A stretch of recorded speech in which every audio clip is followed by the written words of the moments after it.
Hey, I am Dr. Amit Ranjan. I am tutor in Department of Pathology, PJMCH, Dumka. Today we will be learning about liver and gallbladder. First we will learn about its normal histology, anatomy, and then we will learn about its pathology. So let's go.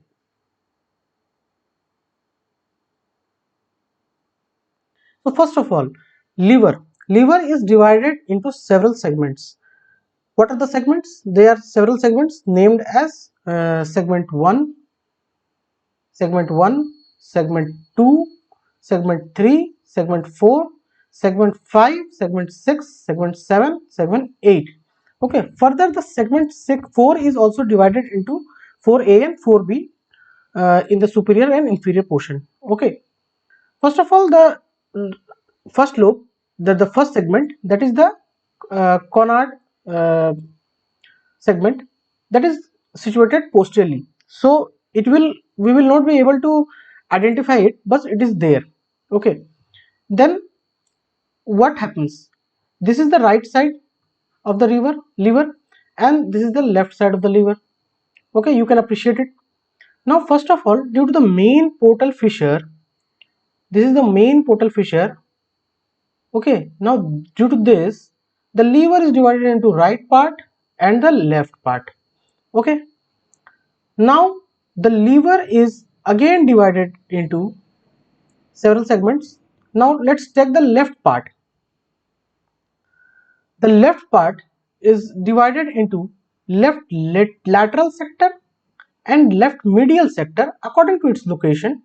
The part which is located laterally is left lateral sector and left medial sector with the help of left portal fissure. So this was the left part, and again due to the portal fissure, this is the portal fissure, which is dividing the left part of the liver into the left medial sector which is situated medially and left lateral sector which is situated laterally.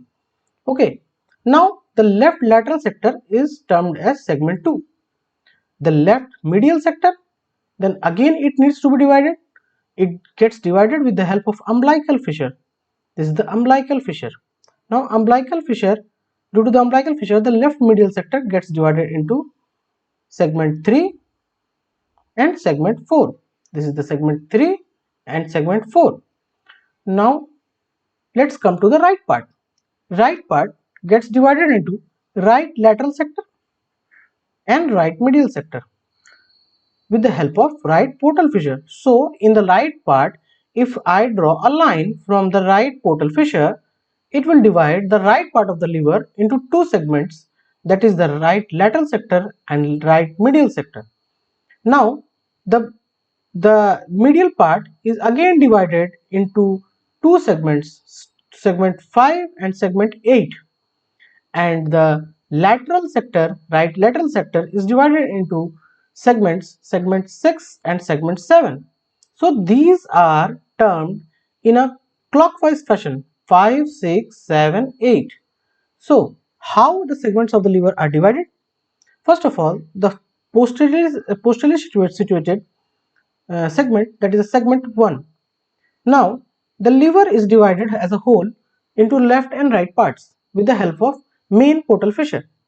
Now the left part is again divided into left lateral sector and left medial sector with the help of left portal fissure.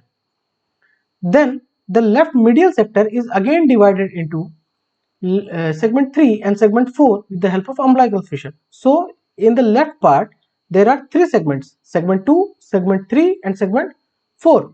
In the right part of the liver, it is divided into two parts with the help of right portal fissure.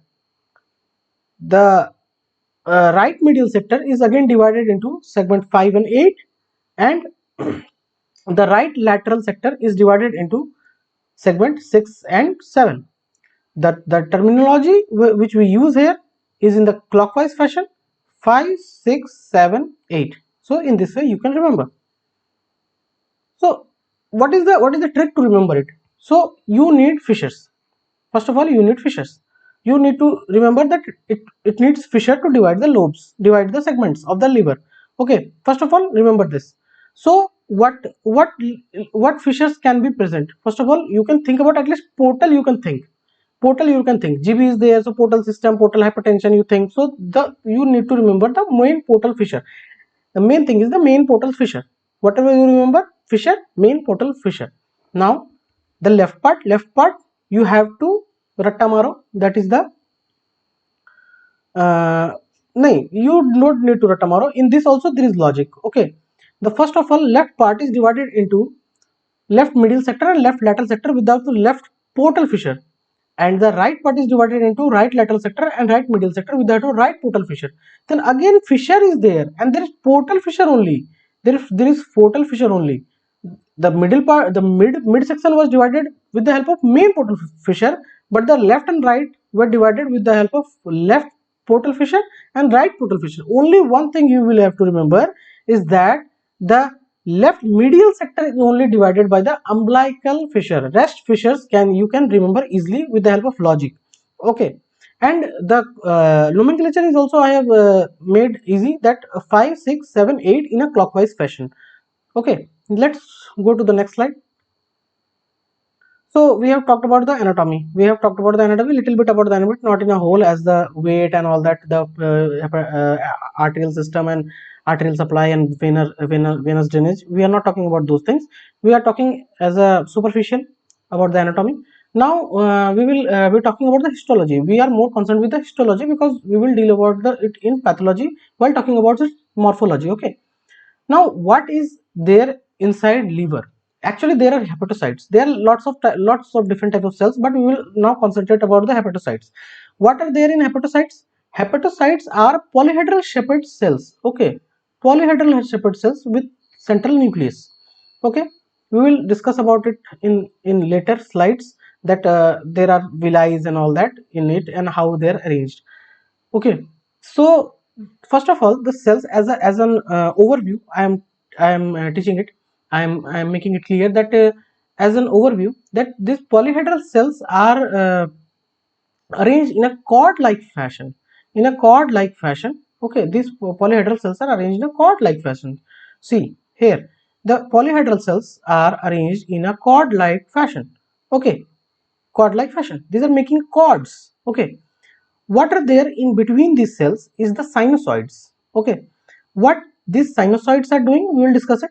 First of all, we are thinking making it clear about only the arrangement in which fashion they are arranged.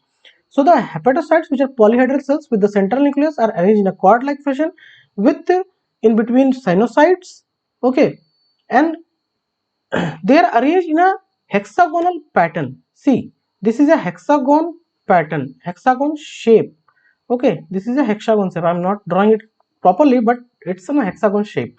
So in the periphery, there are three things. Okay, that is the portal triad. In the periphery, you will get portal triad. In the portal triad, you will get a branch of uh, branch of uh, portal vein,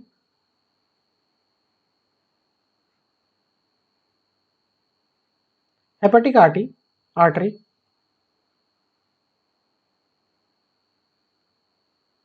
and bile ducts, bile ductules actually. Okay, these things make portal triad. Now what happens? See here, this is the bile ductule, this is the branch of the portal vein. Okay, hepatic vein, you can call it hepatic vein, and this is the hepatic artery. No, this is not called hepatic vein, this is the portal veins branch. Okay, now this is the central vein. Okay, this is the central vein. Now the blood comes, whatever blood there is a blood supply for the liver.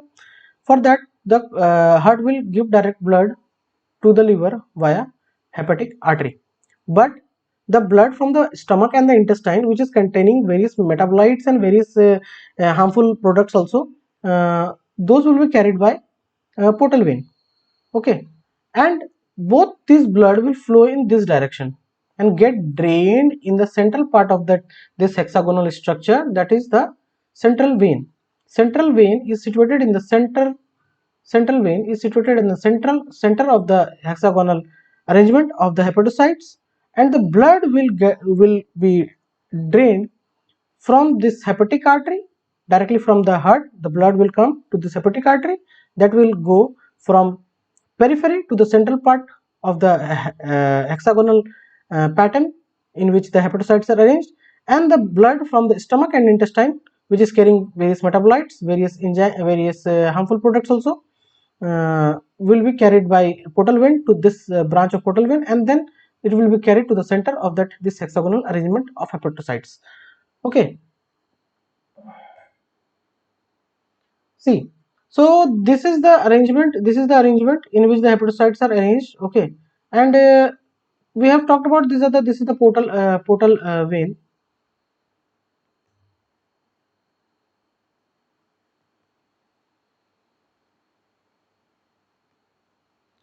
Portal vein. This is the portal triad. This is the portal triad, and this is the central vein. So the blood is going from periphery to the center. Okay, so this is portal triad, and this hexagonal structure is the portal lobule. This is the portal triad. This is the portal lobule. Now there is a different term. There is the hepatic acinus. This is a diamond shaped structure. This is an imaginative structure, which by imagination we demarcated. There is no clear cut demarcation. From one central vein to the other central vein, the long axis lies and the short axis lies along that connecting two portal triads. So the blood flows from here to here in this direction. So the oxygenated blood will be consumed by this place first, and later on this blood moves to the central vein. The blood gets deoxygenated. So if there is a lack of oxygen or any condition of hypoxia or lack of oxygen, any injury takes place, then this zone 3, which is the farthest from the portal triad and nearest to the central vein, will get destroyed, will get necrosed first. Okay, so this was explained. This is the hepatic acinus, and this is called acinus of Rappaport. So we were talking about that hepatocytes are polyhedral shaped cells, and with the central nucleus they are arranged in a cord like fashion. So in this you can see that these are arranged in a cord like fashion. Okay, but you can see that there is sinusoids in between, and that is hepatic artery, portal vein, branch of portal vein, and bile ductule, है So the blood is following in the direction from the periphery of that hepatic lobule to the center. You can see the direction. From the portal vein also the blood is following from the periphery to the center, and from the hepatic artery also the blood is following from the periphery to the center. But the bile is flowing in an opposite direction. It is flowing from the center to the periphery.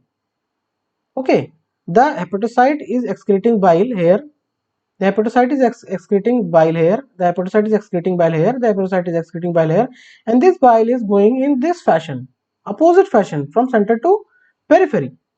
Okay, this is the thing.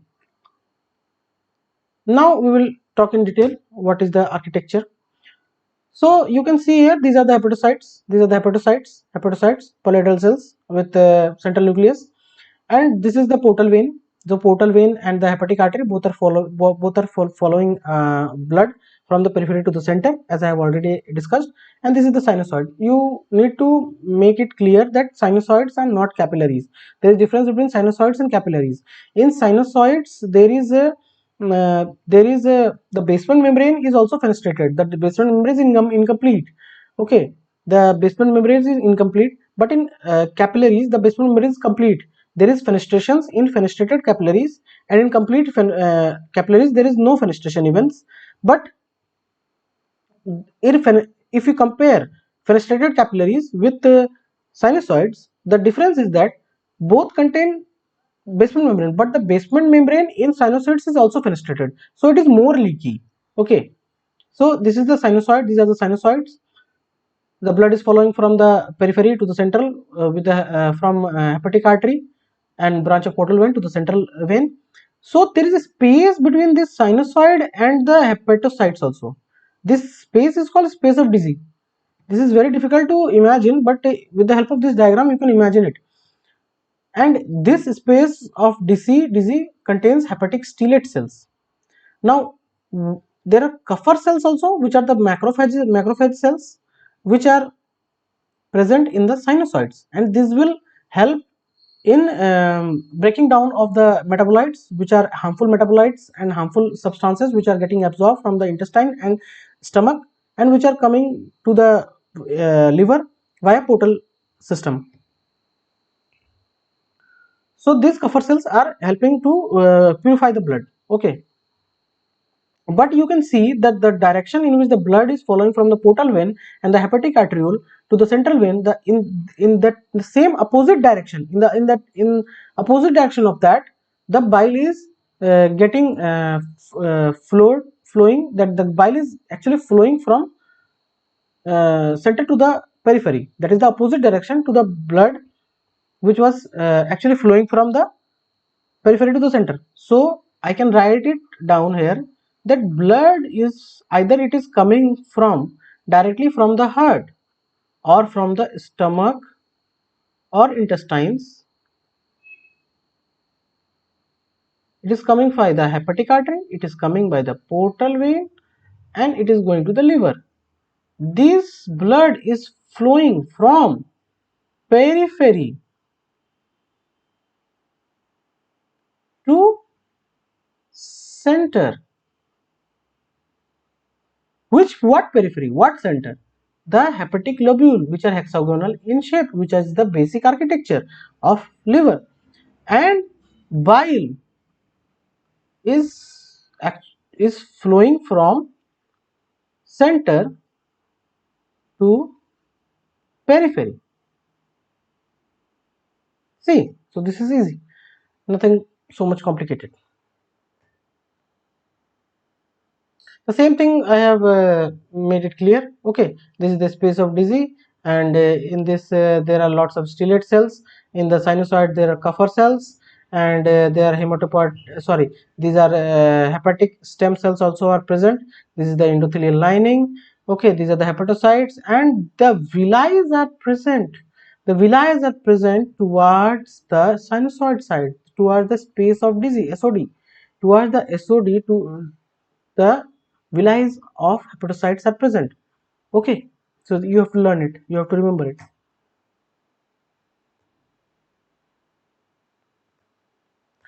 So now we will come to the first topic. The normal anatomy and histology are have been already discussed. Now we will discuss about the introduction to the liver failure. So first of all, liver failure is marked by 80 to 90% of loss of function of liver. So it can be classified into acute, chronic, and acute and chronic. Okay, according to the duration. In acute liver failure there is a sudden massive hepatic destruction, and in chronic liver failure there is progressive liver injury over years. It will take time.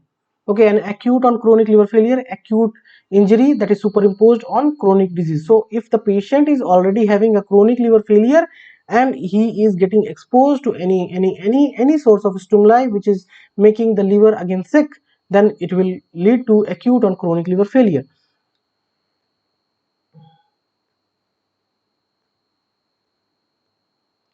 In acute liver failure, first of all, we will discuss about the definition. Acute liver failure illness, acute liver illness is associated with encephalopathy and coagulopathy within 26 weeks of initial injury. Whatever injury it is happening, it will take at least 26 weeks. If it is happening within 26 weeks of initiation of that injury, which is leading to coagulopathy and encephalopathy, then we will call it acute liver failure. What are the causes? Causes are like drugs, toxins. Drugs you can say that acetaminophen. Okay, what can you give me an example of acetaminophen? That is paracetamol. Okay, viral hepatitis B, E, and A, autoimmune hepatitis, and others like metabolic disorder and malignancy. Whenever you will talk about the etiology, now you have to think in certain specific pattern. What are the patterns? What things can cause injury? First of all, you can think about I learn it usually in chronological way. Before World War II, there was very difficult in to deal with the infections. So we were not able to conquer the infections. So first of all, the enemy of people of human mankind was infection. So first of all, I think about infection whenever there is an injury in body. It may be due to the infection. So there is the second cause is viral hepatitis, that is an infection. The second, then as we developed penicillin and other antibiotics, we conquered our we uh, we won our different infections with the help of antibiotics. Then different diseases again appeared. What um, Due to drugs also was injury. There were industrialization, due to which toxins were there. There were different type of food which we were eating. Those toxins were entering our body, and that was causing various injuries in our body. In chronological fashion, I am thinking about, in old times people were eating good. There was no pollution, there was no toxins, there was no radioactive things. Okay, but there was infection, so we controlled infections. Then industrialization occurred, and then toxins and different types of foods and whatever we eat, and that started accumulating inside our body, and it led to injury. So the second thing is we can remember is toxins, and even drugs due to the different invention of drugs, that also worked as a toxins, and it caused different injury to the different organs. Like liver failure, it is most oftenly associated with alcohol, which is a great toxin for our body, and drugs like acetaminophen, for example paracetamol, which causes liver failure. So I have talked about, in a chronological fashion, infection, then development occurs, and we get drugs and toxins. And when we try to control this also, then we came to know about a new entity, that our body is affecting our body itself. Our body is destroying our body itself. That is, those were autoimmune diseases which were discovered later on. So in that fashion, you can also remember autoimmune hepatitis and other things like metabolic disorders and malignancies are recently discovered. Previously we used to know very less about malignancy, but nowadays each and every malignancy is being subclassified and again subclassified and again subclassified, and then it is staged and again and again and again. So the oncology part is branching very fast. The experiments and the clinical trials, the study is going so fast that we are getting more and more knowledge of malignancy. So how can you remember the etiology of acute liver failure? I have given a basic um, idea that how you can remember. First of all, in old days there was infection, we were not able to control it, Hana? So due to the infection, liver failure occurs. Then we try to control the infection with the help of drugs, and industrialization also occurs. So drugs and toxin affect liver. Then we came to know about that our body is trying to kill itself by its own. It is destroying its own organs, that is autoimmune disease. And later on we came to know about malignancies. So in this fashion, I usually remember the etiology. One thing also, there is hereditary factors also. It is not written here, but metabolic disorders are hereditary, for example. Okay. So we'll discuss about its histology, morphology of liver failure. Overall, the liver will get shrunken, okay, and there will be necrosis. So necrosis, the whole liver will not get necrosed in acute liver failure. Some part will get necrosed, and some parts of normal parts will get preserved between the necrosis. Okay, so there is necrosis, there is normal part, necrosis, normal part. So there are islands of necrosis and normal part of the liver. But overall, the if you see that the liver is gets shrunk. Microscopic feature, in microscopic feature there is massive hepatic necrosis and ductular reaction. What is ductular reaction? That ductular reaction is the proliferation of reactive bile ducts. Okay, the bile ducts are getting proliferation. They are getting proliferated. There is proliferation of bile ducts, and usually inflammatory cells are also seen. So that is ductular reaction. And if cells of liver dies now, it has a special regenerative capacity. Therefore, if necrosis happens in liver, it will degenerate. So Three things you need to remember. It is injury. Injury leads to cell death. So you can remember massive hepatic necrosis. Second thing, if it is getting dead, then liver has the regenerative property, then it will regenerate. So regeneration evident in viral infection. You can remember. The only thing you need to remember is ductular uh, reaction. Ductular reaction. The only thing you need to remember is ductular reaction. What is that? That there is proliferation of ducts, bile ducts in liver. Rest you can remember. So as a whole, if I say that liver is getting injured, what you can imagine? That due to some stimuli, the liver is getting damaged. So what will happen? The liver will get shrunken and there is necrosis of liver. Okay, so if there is necrosis, the whole liver will not get necrosed. So there are islands of normal liver and there are islands of necrosed liver. So as a gross, you can imagine this is there is no thing to ratta here. You not to mug up things. So there is a liver which is getting affected due to some stimuli, and there is acute liver failure is going on. Acute liver injury is going on. Okay, and within 26 weeks of span, uh, the physiological hepatic function is getting lost and the coagulopathy and encephalopathy is happening. That is the definition of acute liver failure. Now you can think, if the liver is getting damaged, what it can appear in gross and microscopy. There is no need to mug up. What is that? In gross, there is shrinking of liver.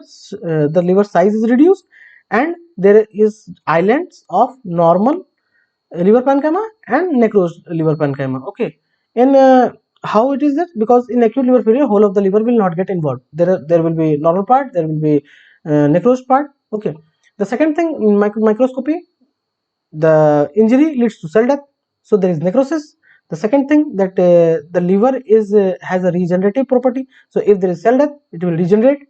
And only thing you need to mug up, that is the ductular reaction. What is that? That is bile ducts proliferate and there is signs of inflammation. Okay, that is thing, only thing. So in this case, you can see that there is a cut section of liver and the liver is small. Overall, you cannot say by seeing this picture it is small or not, but if you compare it with a normal liver, it is the size is small. It is bile stained, soft and congested. Hepatocellular necrosis. In the second image, it is the microscopic image. There is hepatocellular necrosis. So why I am calling it a hepatocellular necrosis? Question is this. See, you can see this cell. This is the cytoplasm. This is the nucleus. This is the cytoplasm. This is the nucleus. This cell's architecture is so much preserved. You can appreciate it. You can appreciate it. This is the nucleus. This is the cell, and this is the cytoplasm. So these are arranged in cords. So as I have mentioned, these are arranged in cords, and there is a spaces between them. This are sinusoids. Okay, so you can appreciate it. This is the central vein. You can think, no, actually this is not the central vein. This is the hepatic portal, portal triad. This is the portal triad with bile ducts, hepatic artery, and this is the branch of portal vein. Okay, this is the portal triad. So these structures you can see, you can appreciate, but can you appreciate any structure here? No, there is no clear cut demarcation of the cells. You cannot appreciate the cells shape. You cannot appreciate the cytoplasm within it, the nucleus. It's like a mess. So this is how necrosis look like. Okay, this is how necrosis look like. So I have explained what you need to remember, what is the logic behind it, and how you will remember it, and I have explained both the images also. So what are the clinical symptoms? First of all, nausea and vomiting will occur. Jaundice will occur. Obviously, the biles are not getting conjugated. You know about the physiology. I don't need to tell about it. There's signs of portal hypertension, hepatic encephalopathy. So early symptoms will be nausea, vomiting, jaundice. Progression will lead to encephalopathy, coagulation defect, multi-organ failure. Can anybody tell why coagulation defect is happening in an acute liver failure case? Yes, it's because the coagulation factors, the clotting factors are being manufactured by the liver. So if the liver is not making clotting factors, then coagulation defects will occur.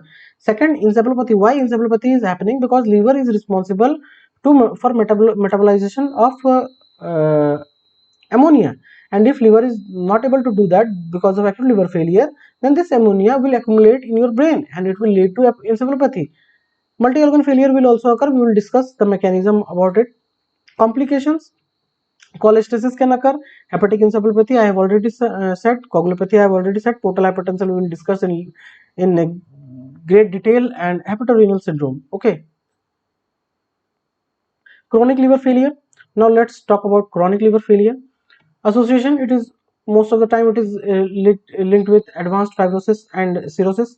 Causes are again infection, alcoholic liver disease, and in few cases non-alcoholic fatty liver disease. See, most of the time जब भी आपके पास कोई एक liver का patient आएगा पेट फूला हुआ है एसाइटिस के साथ, तो आप सीधा उसको पहला क्वेश्चन पूछोगे कि आप दारू पीते थे, क्योंकि most common cause in India कि दारू पीने के चलते आपका लीवर खराब हो गया और आपको एसाइटिस हो गया. हम लोग बात में डिस्कस करेंगे कि एसाइटिस क्यों होता है लीवर फेलियर के केस में, वो भी डिस्कस करेंगे, लेकिन यही पहला क्वेश्चन पूछा जाता है कि क्या दारू पीता था, क्या दारू पीता था, बहुत दारू पीता था. फिर वो अटेंडेंट बताएगा कि हाँ सर बहुत दारू पीता था, सुबह शाम 3 रात दारू पीता था, 20 साल से दारू पीता था, कंप्लीट खंबा पीता था, ऐसा बताएगा.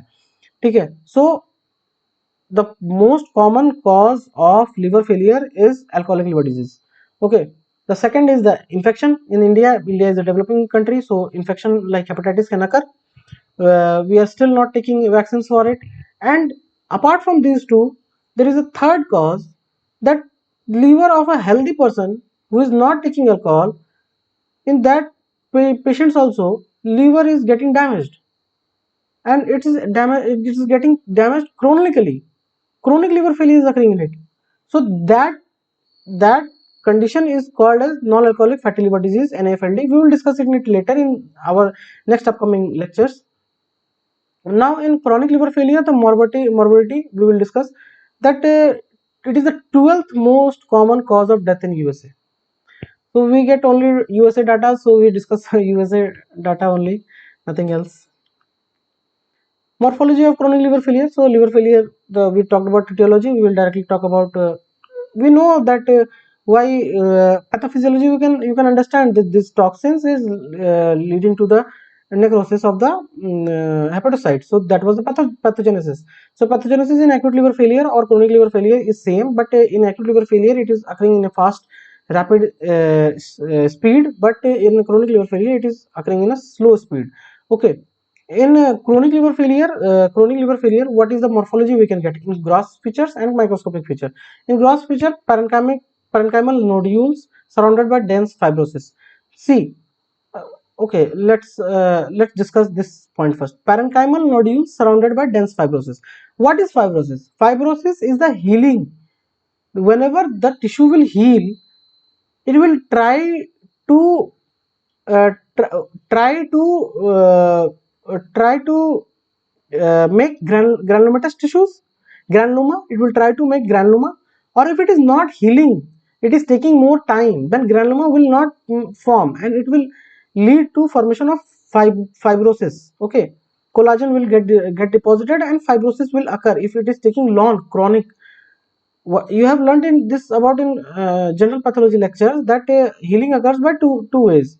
Either it is if it is occurring rapidly, that granuloma will form, and in later stage of if it is taking too much time, that in later stages fibrosis will occur. Any type of wound will fibrosis will occur. Okay, fibrosis occurs in liver also, since there is injury to repair, fibrosis occurs. So parenchymal nodules, normal parenchymal nodules will be there. Okay, normal parenchymal nodules will be there, but the nodules are small in size. See, let me draw. If the parenchymal nodules were like this, okay, there were if there were septa in between these. Now here fibrosis will occur. This fibrous tissue will be deposited in the periphery, and now this hepatic lobule will get shrunk, and this will be get small in size, and the fibrosed area will increase. So now you will see fibrosed area more, and the hepatic parenchymal nodules are smaller in sizes. you will see extensive fibrosis. Fibrosis will be appreciated more. In previous, if there is normal liver, you will only get septas, but in chronic liver failure, you will get fibrosis occurring in the periphery of these parenchymal nodules, and it will appear that fibrosis has filled these places. Okay. Bumpy liver surface with regenerative nodules. As a gross, if you see that few parts are bumpy and few parts are scarred, few parts are bumpy, few parts are scarred. So the part which is regenerating will get bumpy, the part which is getting scarred will get some depth. Okay, so due to this, the surface of the liver will get bumpy. Okay. Microscopic feature, variable degree of fibrosis occurs, injury and vascular shunting also occurs. So I have already talked about that fibrosis. This fibrosis will is also getting reflected in gross features. In this photo you can see actually the liver was like this. Okay, but now the liver is like GB. The liver is like this and the GB is here. What is this? Actually this here that is got fibrosed. Okay, depressed area of dense scar. Depressed area, these are the scars, that is the depressed area. Okay, depressed area separating bulging regenerative nodules. So these are the nodules, regenerative nodules, and the depressed area, this is the depressed area, this is the scar. Okay, these are also the scars.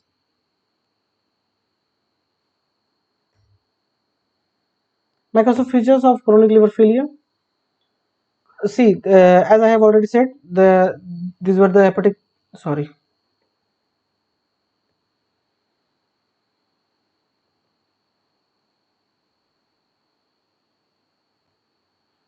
these were the hepatic lobules. These were the hepatic lobules. This is the normal liver. This was the patient who was taking alcohol, and after long abstinence, he stopped drinking. This is the normal liver. Okay, so these are the hepatic lobules. These are the hepatic lobules. These are the septas.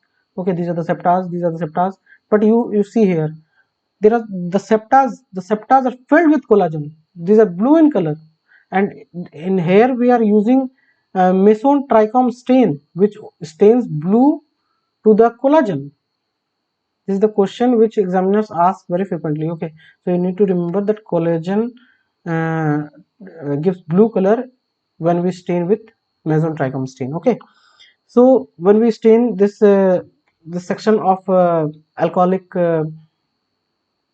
person's liver, alcoholic person liver with meson trichome stain, the hepatic lobules, these hepatic lobules are getting separated with by lots and lots of collagen. See, these are the blue things, these are lots of collagen, but when he stopped drinking, the collagen disappeared. Okay, and his liver got regenerated, because liver has the property to regenerate. Clinical features of chronic liver failure: symptoms asymptomatic in 40% until advanced stage. Person is takes lots and lots of alcohol, there is no symptom, and after long period of time, only 40% reaches to a certain stage where symptoms occur. Common symptoms usually is anorexia, loss of appetite, weight loss, and weakness.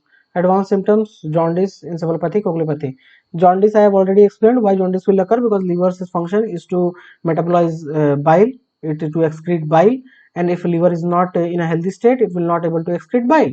It will not able to conjugate bile, and it will not will get excreted in your feces and your urine. Okay, encephalopathy will occur because liver is responsible for metabolization of ammonia, and if ammonia is not getting excreted with the help of liver, it is not getting metabolized, then it is getting accumulated in the brain and it is causing encephalopathy.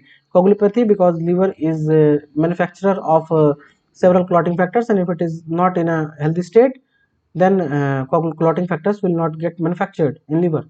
Complication due to the jaundice: pruritus will occur, and liver also metabolizes various hormones like estrogen. So if estrogen is not getting metabolized, so there is hyperestrogenemia, and which is causing gynecomastia and hypogonadism. Okay. Portal hypertension. In portal hypertension, see what is happening, that in your first year MBBS, in anatomy you must have learnt about the anatomy of liver, what are its blood supply. Okay, venous drainage you already know. We will not getting in much more detail in it, but we will little bit we will discuss. Okay. In physiology also you have discussed this maybe. So what is happening, that the blood from the esophagus, from the stomach, and from the intestines with the help of mesenteric veins, uh, and from the spleen with the help of the splenic veins, from the uh, esophagus, stomach, intestine, spleen, the blood is coming to the liver to metabolize the metabolites which are present in while in the blood while it is getting absorbed from these parts. So this is coming to the liver with the help of portal vein. But since the liver is getting fibrosed, the liver is getting injured, okay, the liver is getting injured, it is getting fibrosed, it is getting shrunken. I have already discussed the morphology that it will get shrunken. The fibrosis will occur. Fibroses are very thick fibers. Those are fibers, firm fibers. They are not elastic. They are plastic in nature. Okay, they will lead to compression of the microvasculature inside the liver, and this will lead to difficult in blood flow from the portal vein into the liver, and then to the to outside the liver. So the blood is actually not entering inside the liver. There is obstruction in liver. There are several factors for it. Either this portal vein getting blocked due to anything, the portal vein is getting into dividing into branching, and then it is again forming the central vein, and it is drained in the systemic circulation. Okay, systemic circulation. So if the liver is not in a good position, then this microvasculature is hampered, and the blood is not going through this microvasculature, which is making great pressure over the portal vein. And the third thing is this, the first thing I discussed is the pre-hepatic, the second thing is was hepatic, and the third thing is post-hepatic. In the post-hepatic, like the blood is coming from the liver to the heart, and if there is problem in heart and heart is not taking blood from the liver, then the blood in liver will get accumulate, and there is pressure on portal veins, and this will lead to portal hypertension. So there are three things: pre-hepatic, hepatic, and post-hepatic.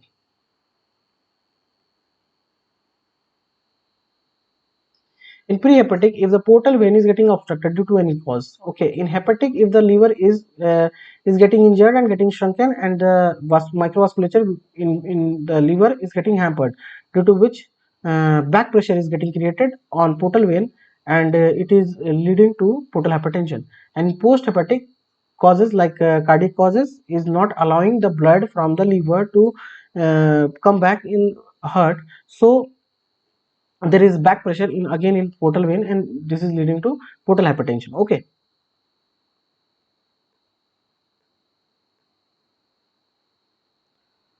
So there is definition for portal hypertension. Portal hypertension refers to increased pressure within the portal venous system. This condition arises from a variety of causes that increases resistance to the portal blood flow. Okay. Classification, as I have already taught, that pre-hepatic causes can cause any obstruction in the portal vein, like obstructive thrombosis or narrowing of the portal vein. Massive splenomegaly can also lead to prehepatic cause of portal hypertension. Intrahepatic cause like cirrhosis, in which fibrosis is occurring in the liver and microvasculature of the liver is getting affected, due to which back pressure is building on portal vein. Other causes like infections, schistosomiasis, massive fatty changes, Diffuse fibrosing granulomatous disease like sarcoidosis, nodular regenerative hyperplasia can affect the portal microcirculation, as I have already taught. Post causes like severe right-sided heart failure, like constrictive pericarditis. Okay. Pathophysiology of portal hypertension: resistance to portal flow.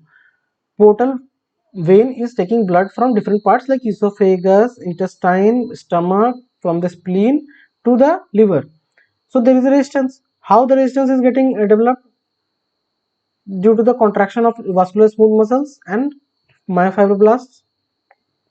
Scarring and formation of parenchymal nodules disrupt the blood flow. Sinusoidal endothelial cell dysfunction lead to reduced nitric oxide production and increased level of vasoconstrictors like endothelin, angiotensinogen and ichnocytes. Sinusoidal remodeling, which is leading to anastomose between arterial and portal systems within the fibrous septa, which contribute to increased pressure in the portal system. I will discuss it. I am just reading it out, then I will discuss it.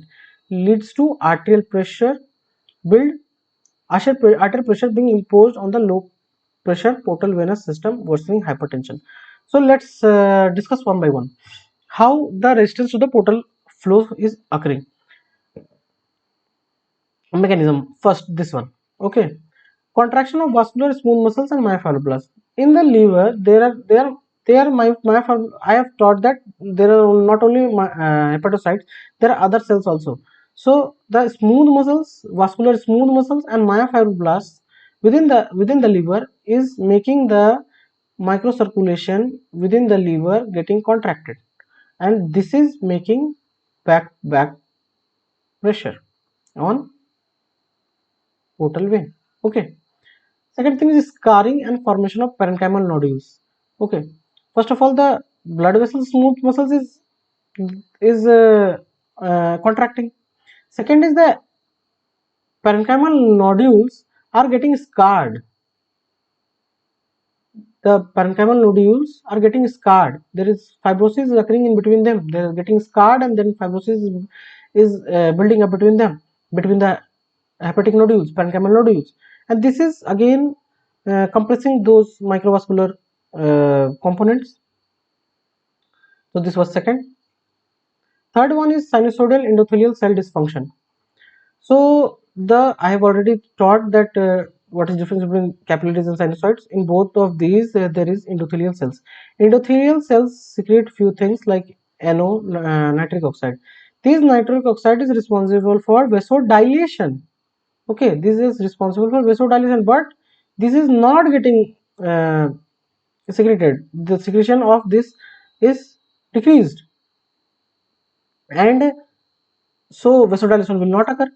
And few things like endothelin 1, angiotensinogen and ichnocyte, these three things are getting produced in large numbers, which are actually vasoconstrictors. So vasodilation which were caused by NO, nitric oxide, is reduced, and the vasoconstrictors are increased. Vasodilators are decreased and vasoconstrictors are increased, which is again leading to constriction of the microvasculature of liver, and which is again causing back pressure to the portal vein. Fourth one is sinusoidal remodeling. What is occurring in it?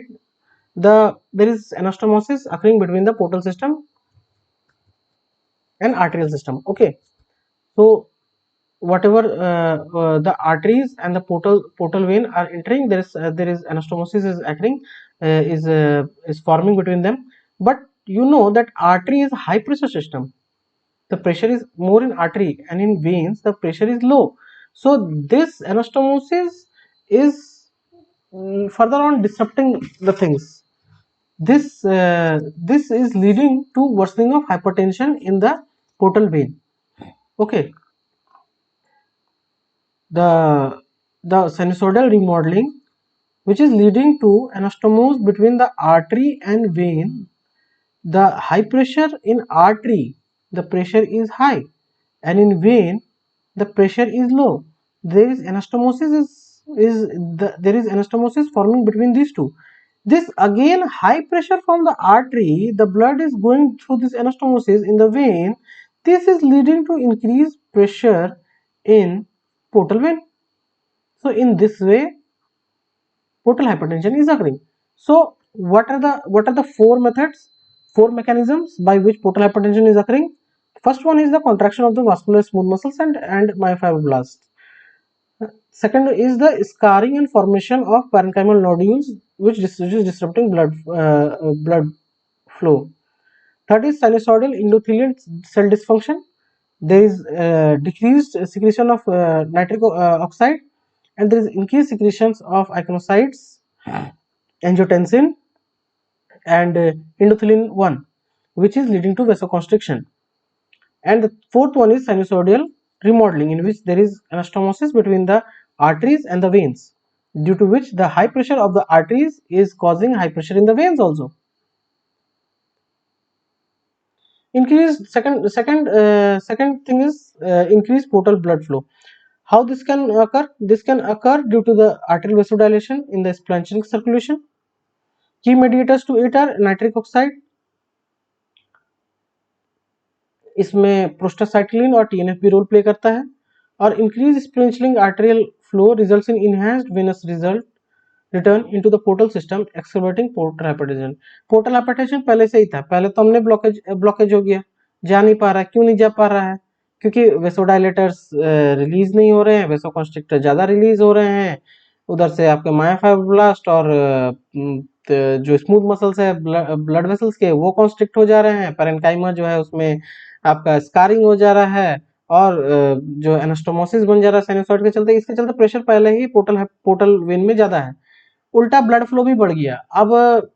अब जो spleen से जो blood आ रहा था वो भी बढ़ गया. क्यों बढ़ गया? क्योंकि हमारे पास जो है एनो भी रिलीज हो रहा है.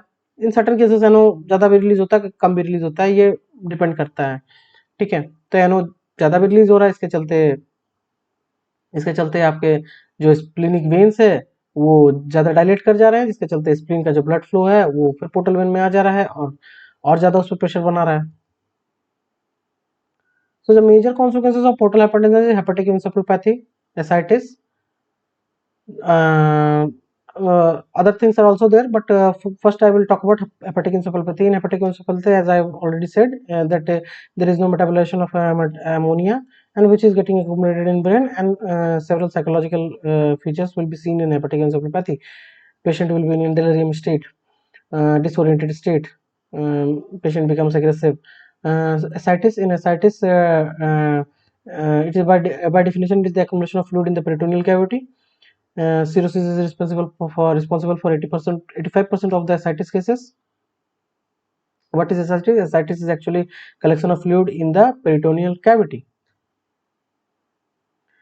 In clinical detection, ascites we can detect ascites when it at least 500 ml of fluid is accumulated in the peritoneal cavity. Characteristics of the fluid are it must contain less than 3 gram per deciliter of protein. SAG ratio should be greater than 1.1 gram per deciliter, and if there are neutrophils, then it is suggestive of infection. Pathogenesis I have already talked about, that sinusoidal hypertension. Sinusoidal hypertension is due to various reasons, anastomosis and all those things, the contraction, those things. Okay. The second thing is this: the liver is producing protein, and which is responsible for oncotic pressure, which is making the water to stay in the blood vessels. But if there is less protein produced by the liver, then in case of hypoalbuminemia, there is less there is less albumin, and the albumin was responsible to hold water in blood vessels. But if there is no or less albumin, there is nothing to hold water, so the water will escape into extracellular matrix to the empty spaces. And the most prominent empty spaces, there are three empty spaces, like pericardial space, pericardial cavity, peritoneal cavity, and around your gonads. Okay, these are the things. Pleural cavity and around the gonads. So these cavities will fill with water, and if it gets filled in your peritoneal cavity, then it is called as ascites. Increased hepatic lymph flow is also responsible for ascites. Splanchnic vasodilation, as I have already taught, that NO will get released and splanchnic vasodilation will occur. This is also lead to the leaking of fluid into the peritoneal cavity, and long-standing ascites can lead to seepage through transdiaphragmatic lymphatics. If there is lots of fluid is getting accumulated in your peritoneal cavity, then it will leak through the lymphatics to the above the diaphragm, and it will cause hydrothorax. Okay. Third one is portosystemic venous shunt. So the thing is this ki the blood vessels from the esophagus, the stomach, the intestine, and the spleen, all are coming to the liver by the portal vein. But if there is portal hypertension, this blood will not be able to enter the liver. So due to this hypertension, there will be anastomosis and collaterals will be formed between these places. Okay, the collaterals are formed like if it is formed in the rectum, then it will manifest as hemorrhoids. If it is formed in esophageogastric junction, then it will lead to esophageal varices. If it is formed in retroperitoneum and falciform ligament, it can also form. Periumbilical corticals are formed, which is known as caput medusa. You can see the patients in hospitals. There are lots of patients with ascites in which the superficial veins, dilated veins, which radiate from the umbilicus to the periphery, can be seen. Blue engorged veins, those are called caput medusae. Clinical significance, that esophageal varices are very dangerous. Esophageal varices, whatever you if you have esophageal varices, and if you eat and very hard substances and like that, that can cause rupture of the vessels, and unstoppable hematemesis can occur and the patient can die. I have seen one patient who is dying with hematemesis, who was having esophageal varices. Congestive splenomegaly, the blood from the spleen is not going to the liver. So because there is a portal hypertension. Why this is portal hypertension? Because the liver microvasculature is not working, because of the cirrhosis, because of the fibrosis. So the backflow, due to the backflow pressure, the blood is not going from the spleen to the liver via portal vein. So this is leading to congestion in the liver. This is congestive splenomegaly. The spleen weight may reach up to 1000 gram. Congestive splenomegaly can lead to hypersplenism, causing hematological abnormalities. If the spleen size is increased, then spleen is responsible for breaking down of blood cells. RBC, WBC, all those things will be getting broken. So in the reticuloendothelial system, the cells will be broken, and if the cells are broken, RBC is broken, you can develop anemia. If the WBC is getting trapped there, it can cause infection due to lack of WBCs, and if the platelets are getting trapped there and getting broken, then thrombocytopenia can occur, and bleeding can occur. Bleeding can occur in case of liver failure, also due to coagulation defect. Why? Because the liver was responsible for manufacturing of clotting factors. So if you get a patient with liver failure, you are detecting, you are suspecting liver failure, you must go for his coagulation studies like PTINR. Okay. Pulmonary complication in portal hypertension. In this, I can explain that hepatopulmonary syndrome can occur. What happens that in lungs, for example, I can take another organ also, like let's take a peripheral organ, like this is my hand. Okay, I have created very bad hand, but this is my hand. Okay, what happens that if hypoxia occurs, the blood vessels in hand will get vasodilation, or in any organ it will get vasodilation, so that more and more blood will reach there and more oxygen will reach there, so that hypoxia can be overcome. But in lungs this don't occur. If hypoxia occurs, then this means oxygen is less in blood, so body will try to increase oxygen in blood. How this can occur? That the blood vessels going to the liver, if body allows it to dilate, not constrict, dilate. Then blood will flow in a fast speed. This is dilated, so the lumen get increased, so blood will travel in fast speed. So the oxygen and carbon dioxide exchange will be slowed down. So in case of hypoxia, in case of if this occurs, then the oxygen concentration decreases. So in order to treat hypoxia, what occurs, that body actually vasoconstrict. Constriction occurs in lungs. All other places vasodilation is occurring, but in lungs vasoconstriction is occurring in case of hypoxia. Now what is the significance of it, that if vasoconstriction will occur, then the blood will flow in a slow speed and more oxygen and carbon dioxide will get exchanged. So more and more oxygenation of that blood will occur, and then this way hypoxia will get treated by the body itself. So what happens in hepatopulmonary syndrome, it is seen in 30% of the patient with cirrhosis and portal hypertension. What happens, there is dilation of intrapulmonary capillaries and pre-capillary vessels, results in right to left shunt, causing ventilation perfusion mismatch and hypoxemia. So the if liver is getting I have talked about the hypoxia, but now if liver is not working, then there is no vasoconstriction. In order to treat hypoxia, we were vasoconstricting the vessels of lungs and vasodilating the other parts of the body. Okay, blood supply of other parts of the body. But in lungs, we are vasoconstricting. We are decreasing the lumen so that the blood will travel in a slow speed and more oxygen and carbon dioxide would get exchanged. But in liver failure, this vasoconstriction will not occur. Vasodilation will remain. Even it will cause vasodilation due to release of few substances. Okay, NO, nitric oxide. Okay, in few cases nitric oxide is increased, and in few cases nitric oxide is decreased. Secretion is increased, and few cases nitric oxide secretion is decreased. So if is place of vasoconstriction, vasodilation is occurring, then this will cause hypoxia. So in cases of liver failure, pulmonary symptoms can also appear. Okay, like dyspnea. Why this is happening? Because the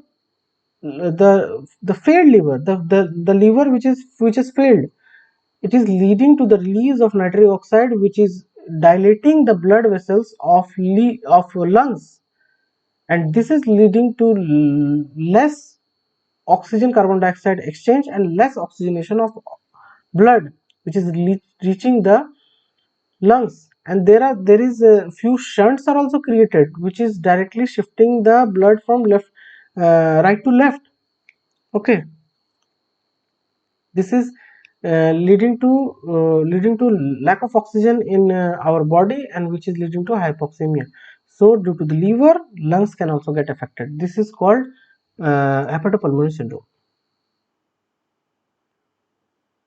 Portopulmonary hypertension. Okay, the pulmonary arterial hypertension occurring in patient with liver disease. Pulmonary arterial hypertension will also occur. Excessive pulmonary vasoconstriction and vascular remodeling in setting of portal hypertension. I have already said vasodilation, vasoconstriction, different things are happening. Clinical findings: dyspnea on exertion and clubbing of fingers. Acute and chronic. Obviously, if the patient is already having chronic illness and he is not known of it, then it is developing fibrosis and cirrhosis and all those. The liver is getting failed in ample amount of time, and if some toxins, some drugs, or some infection, hepatitis occurs, then in this already chronically injured liver, acute injury will occur. This is called acute and chronic liver failure. Okay, thank you. Please like and subscribe my channel, and be a part of my classes.